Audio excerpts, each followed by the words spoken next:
Access minions, and welcome to episode 55 of the best PlayStation show in the world ever. Coming up this week, we put the question sword to Aliens actor Lance Henriksen at the New York Comic Con, whiz down the Thames in a speedboat thanks to Sonic, and check out Artie Wonder Unfinished Swan in our PlayStation Store Roundup. First up though, set your eyeballs to amazed for our mega blockbuster game of the week. It's Assassin's Creed 3.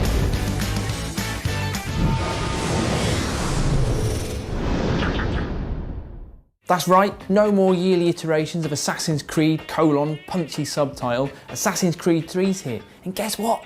It's amazing!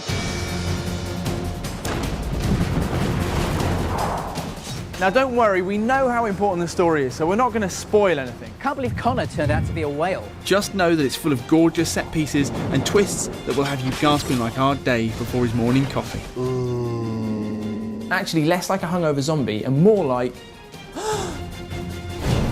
The premise will be instantly familiar to anyone with previous Creed experience, with reluctant present-day hero Desmond jacking into the memories of his ancestors in order to avoid the sun roasting the earth in December 2012. After a poignant reunion with his long-lost dad, of course. He misbehaved in Sainsbury's. Anyway, Assassin's Creed 3's ancestor spotlight falls on... My name is Rado Hangado. Connor, that will be your name. Good idea, helpful old man. But as violently charismatic as Connor is, it's the expansive frontier of Revolution-era America that's the real star. In the biggest gameplay shake-up in Assassin's Creed history, the bustling streets, grand spires and loony street tramps have been ditched in favour of dense forests, mountain lakes... And the bears! Man, the bears, you want to watch out for those. They can spring out on you from absolutely...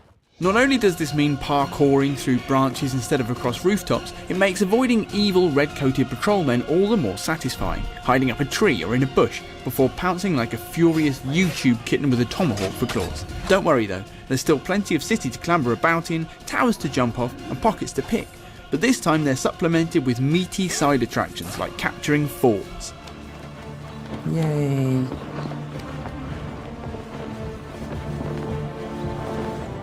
And the amazing naval battles, where you're supposed to be bringing down enemy ships with cannon fire, but let's be honest, all you're really doing is looking at how pretty the waves are.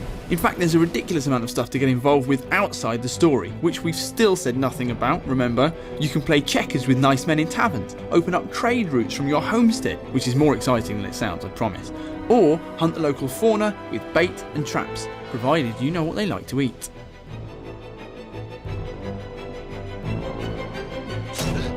What else is there to say? You're going to buy Assassin's Creed 3 anyway and you're going to love it. The combat's amazing, the Tomahawk in particular feels incredible, the story's epic, and Connor is a right old badass. Assassin's Creed 3 is out on October the 31st, and we recommend it more than getting kitted out in a Mazo Assassin's gear and winning a game of 9-man Morris.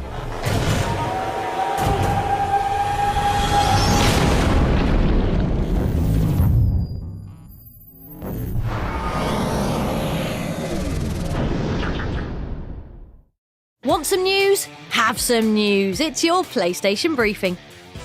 If the myriad intricacies of Formula 1 2012 have left you floating in car crash limbo, then our first briefing item may be just the tonic you need.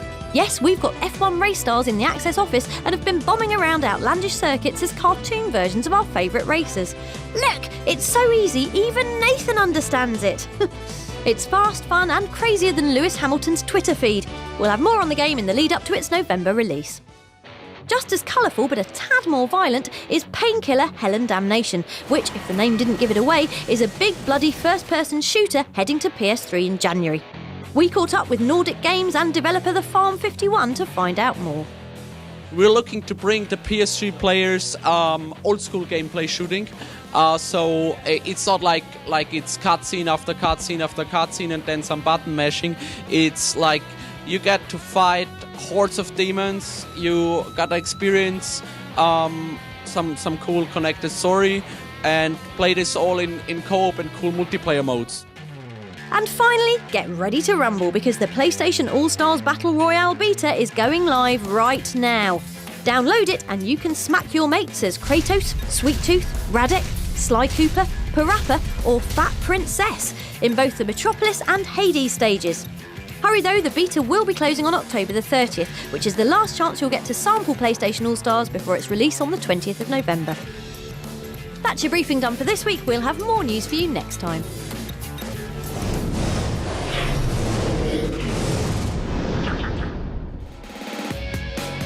Plunging down the digital rabbit hole now, it's our roundup from On the Store. If you get just one thing from the store this week, make it Unfinished Swan, the smart minimalist puzzle game available to download from right now. You play as an orphan wandering through an art world inspired by his late mother's uncompleted paintings. Deep breaths, people.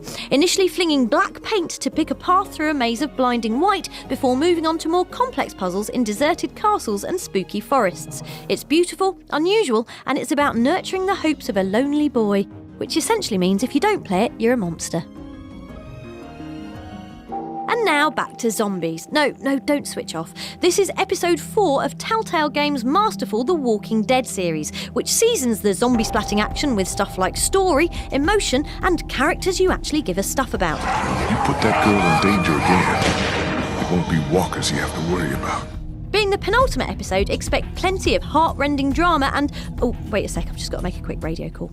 Who the hell is this? It's Lucy from PlayStation Access. You're about to get punched in the face. Sorry, and plenty of action. Talking of plenty of action, there's the small matter of Medal of Honor Warfighter hitting the store on October the 26th.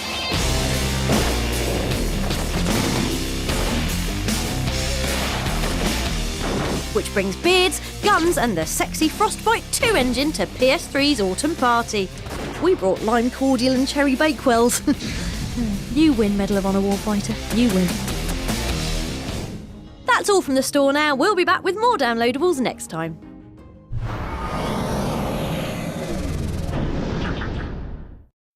It's not every day you get to go ribboat racing down the Thames, but luckily for us, today was that day. Why, you ask? Well, because Sonic and All-Stars Racing Transformed was in town, the game where Sega's spiny poster boy does karting by land, air and sea. Or by river, in this instance. Here's Sumo Digital's Gareth Wilson to explain more. What we wanted to do was we wanted to make a racing game where we were constantly kicking you into a new way of playing. So you, instead of doing a 3 or 4 minute race where you're just driving all the time, we want to be basically introducing it in a similar way to an action adventure game. You know, in most of those sorts of games, you don't just, do the same thing again and again and again. They introduce different characters or different scenarios or different AI waves. We wanted to do a similar thing with a racing game where we wanted to basically break up the gameplay, so you do maybe 30 seconds of racing, then you change into a boat for 30 seconds, then you change back into a plane, give you different choices. So it just really opened up the whole game to us. So it gave us 3 times more gameplay mechanics to introduce to the player, really. Thanks to Sega for our best experience on the Thames since we bought a Union Jack branded rubber in the Thames Barrier gift shop.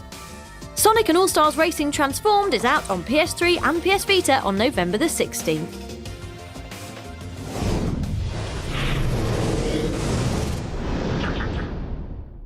Greetings from the Big Apple, where for this week's Access All Areas, we crashed the New York Comic Con to sample the delights of the American cosplay scene. Turns out the scene is pretty good, as all these assassins and shepherds attest. What we were really there for, however, was Aliens Colonial Marines. More specifically, an interview with this man. Yep, that's only Lance Henriksen from the actual Aliens movie. Go, Lance, talk! Don't ask me to do that. It's not me that's making this live. It's the whole event. Not a bad interview for a human. Then it was on to the developers and a message to all the non-Aliens fans from Gearbox Software's John Mulkey. You're a horrible person. If you've seen the films and you're a big fan, when you go into the mess hall in the Sulaco and you see the table there where Bishop did the 5-finger fillet and you see the marks in the table, you'll be like, yeah, Well, it's a resurrection. I mean, it really is. I mean, I'm going to live forever. That's how exciting that is. I can't wait to see it.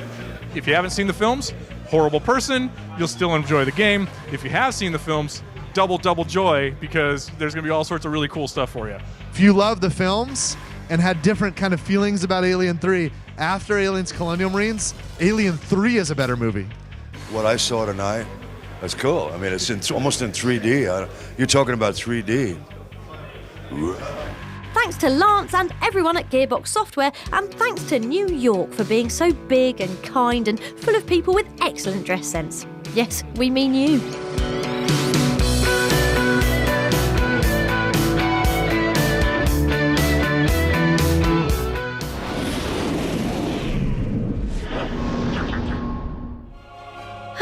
Well, that was an excellent episode. I really enjoyed it. Before we go, however, we'll leave you with this. I really wish I had an Animus sometimes.